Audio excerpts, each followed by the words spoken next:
হাবিবি, welcome to Kuwait. দেখুন, এটা হইলো কুয়েতের রাস্তা। কুয়েতের রাস্তার কি অবস্থা! আমাদের মনে হয় বাংলাদেশে গুলিস্তান রাস্তা এর থেকে ভালো আছে।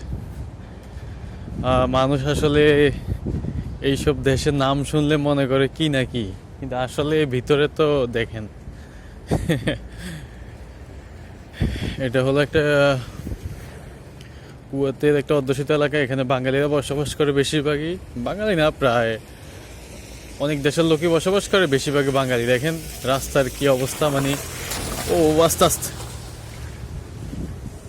হাঁটার মতো কোনো জায়গা নাই। দেখছেন আপনার, আমার পায়ের মধ্যে এসে পানি পড়ছে, একটা গাড়ি গেছে। এই হইলো অবস্থা এই দেশের।